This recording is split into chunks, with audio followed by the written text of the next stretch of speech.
Hello सेवारानी नमस्ते नमस्कार अनि सम्पूर्ण मेरो भ्युअर्स तथा दर्शक साथीहरूले 10 औँला जोडी सेवारा नमस्ते नमस्कार गर्न चाहन्छु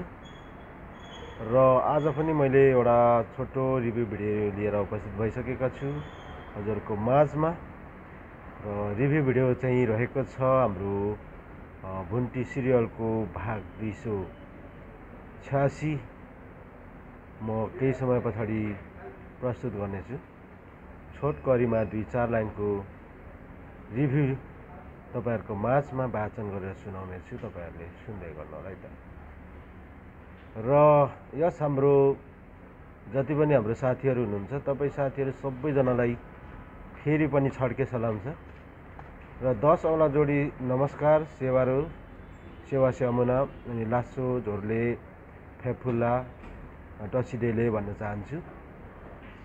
र यस हाम्रो रिभ्यू युट्युब च्यानललाई पनि लाइक शेयर सब्स्क्राइब पनि गरिदिनु होला र नजिकै भएको बेल आइकनमा पनि क्लिक गरेर जोडिनु होला है त। जति पनि हाम्रो नयाँ भ्युअर साथीहरु हुनुहुन्छ तपाईहरुले चाहिँ बेल आइकनको साथमा क्लिक गरेर जोडिनु भयो भने चाँडो भन्दा चाँडो हामीले अपलोड गरेको भिडियोहरु तपाईहरुको माझमा नोटिफिकेसन आउने छ भन्दै यस हाम्रो भ्युअर्सहरुलाई once again thank you so much भन्न चाहन्छु र धेरै धेरै धन्यवाद अनि मुटुभरिको मिठो अनि न्यानो मायाको सम्झना छ तपाईहरु सम्पूर्ण जनालाई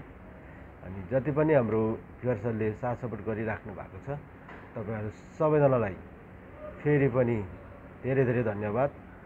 and once again thank you so much everyone सबैजनालाई अनि माया नै माया छ हाम्रो तर्फबाट अनि मिठो माया अनि न्यानो मिठो र राम्रो सबैजनालाई साथ सपोर्टको लागि थ्यांक यू भन्न चाहन्छु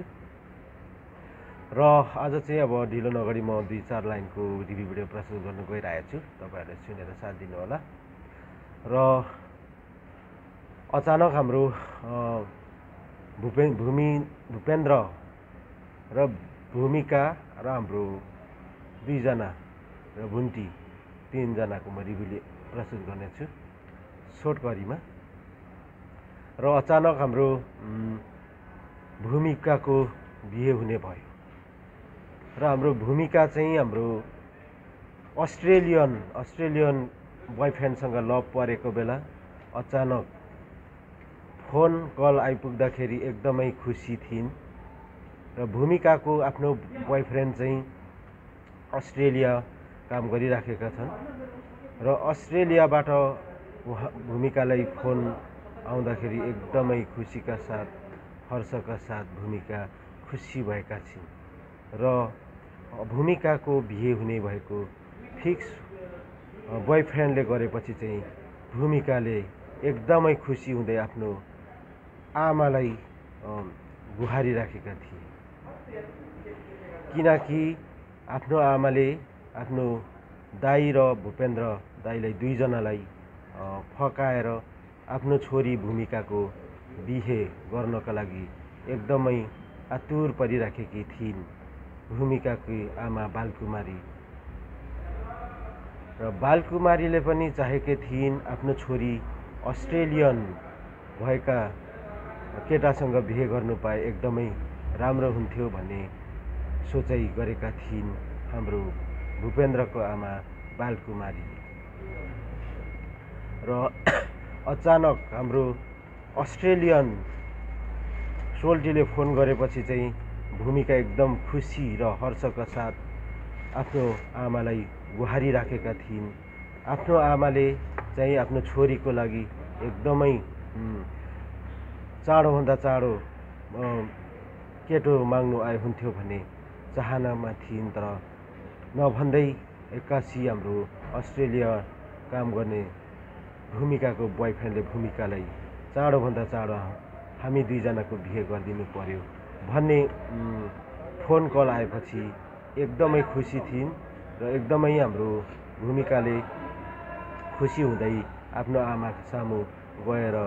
आमासँग कुरा राखेकी थिइन् र भूमिकाको आमा बालकुमारीले फेरि आफ्नो जेठो छोरालाई गुहारी राखेका थिए आफ्नो जेठो छोरो कम्पनीको मालिक भएपछि अब कम्पनी अनि हाम्रो भूपेन्द्रको पनि आफ्नै बिजनेस अनि दुईजनाकै बिजनेस बराबर चलिराखेको हुनाले अब चाँडोभन्दा चाँडो हाम्रो खर्चको व्यवस्था गरेर भूमिकाको बिहे गर्नुपर्ने एकदम तयारी अवस्थामा भएका थिए र भूमिकाको बाबाले पनि भन्थे आफ्नो छोरीको बिहे अब कसरी गर्ने को केटासँग गर्ने भनेर एकदमै चिन्ताजनकमा रहेका थिए। भूमिकाको बुवाले पनि भूपेन्द्र र हाम्रो भूपेन्द्रको दाइ दुईजनासँग सल्लाह गरेर भूमिकाको बिहे गर्नैपर्छ भन्ने चाहना थियो सबैजनाको। र अर्कोतर्फ हाम्रो भूपेन्द्र र हाम्रो भुन्टीको पनि केही खटपटी भएको हुनाले भूपेन्द्रको श्रीमती भुन्टीलाई चाहिँ टोकोले आफ्नो दाइले आफ्नो घरतर्फ लगेका थिए र भूपेन्द्र एक्लै भएको महसुस भएको हुनाले भूपेन्द्रले पनि कुनै एउटा केटी साथी बनाउनेतिर लागिरहेका थिए र केटी साथी बनाउँदाखेरि हाम्रो भूपेन्द्रको भाइ र भूपेन्द्रको दाइले एकदमै शङ्का गरिरहेका थिए र भूपेन्द्रको दाइले एकदम खुल्दुलीका साथ आफ्नो भूपेन्द्र भाइलाई खोज तलास गर्दा भूपेन्द्र भन्थिन् कि म चाहिँ साथीको घरमा गएको छु भनेर आफ्नो दाइलाई भनेका थिए र आफ्नो दाइले भन्थ्यो म चाहिँ अब जो कोही आफ्नो साथी भए पनि मलाई कुरो गर्नु दिनु पर्यो, म तिम्रो साथीसँग गफ गर्न चाहन्छु भन्दै हाम्रो भूपेन्द्रको दाइले उहाँलाई सम्झाइराखेका थिए र अचानक एक दिन यस हाम्रो भूपेन्द्र र हाम्रो भूपेन्द्रको गर्लफ्रेन्ड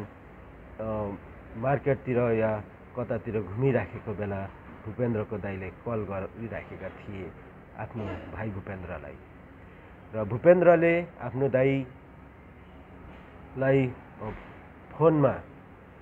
धेरैचोटि कल गरेपछि आफैले दाइलाई फोन गरेका थिए र दाइले कल गरिसकेपछि भूपेन्द्रले अर्को नेक्स्ट टाइम म आउनेछु भनिरहेका थिए र भोलि बिहानै म मेरो साथी घरमै लिएर आउनेछु भन्दै भूपेन्द्रले आफ्नो दाइलाई टारेका थिए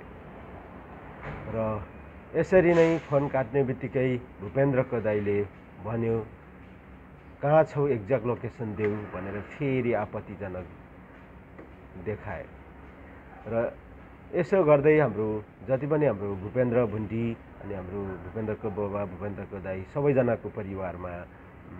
फेरि पनि खुसीको आउने मुहार भएको कारणले हाम्रो सबैजना खुसीमै थिए किनकि हाम्रो भूमिकाको बिहे हुने भयो अस्ट्रेलियन केटासँग भन्दै सबैजना एकदम खुसी हर्षका साथ रमाइराखेका थिए र यसरी नै यस हाम्रो भूपेन्द्र भुन्टी भूमिका र हाम्रो बालकुमारी अनि बालकुमारीको पोइ बुढा सबैजना यसरी नै खुसी नै रहन् भन्ने आशाका साथ आजको यस हाम्रो रिभ्यू भिडियो चाहिँ म यही अन्त्य गर्न चाहन्छु। हस्त सेवारो नमस्ते, बाई बाई एभ्रिवान, बाई। बाँकी म फेरि अर्को रिभ्यू भिडियो लिएर उपस्थित हुने नै छु तपाईँहरूको माझमा।